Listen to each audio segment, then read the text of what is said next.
Mas pinaiigting ng pamahalaan at ng mga otoridad ang pagtutugis sa mga puganting sina Zaldico at Atong Ang.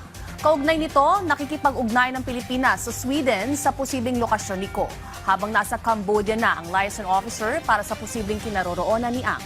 Nagbabalik si Ryan Desiges. Minamadali na ng pamahalaan ang pagpapa-red flag sa foreign passport ng puganting si Zaldico. Layo nitong mapigilan daw si Ko na makaikot pa sa ibang bansa. Batay sa pinakahuling impormasyon, namataan umano si Ko sa Stockholm, Sweden nitong January 15 base sa mga dokumento na inihain nito sa Korte Suprema.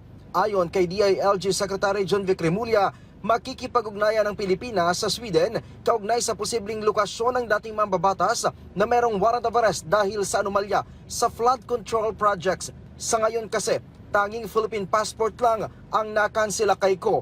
Naniniwala si Remulla na nasa Portugal pa rin ngayon si Ko. So, very limited. Hindi siya makaka-check-in sa mga hotel kasi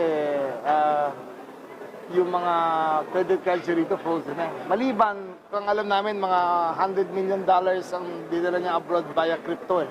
Kung ayun ang nagagamit niya. Criminal talaga. Marunong talaga sa krimen. Samantala, nasa Cambodia na ang liaison officer ng Pilipinas para makipag-ugnayan sa posibleng kinaroroonan ng isa pang pugante na si Charlie Atong Ang. Ayon kay Remulla, lumiliit na ang mundo ni Ang. Pero aminado si Remulla na malaking hamon sa paghuli kay Ang salapi nito. But his world is getting smaller. Palit ng palit yan. Kung nasa Cambodia, may extradition tayo, makukuha natin siya. Ang problema na naman, napakadaming salapi niyan. Diba?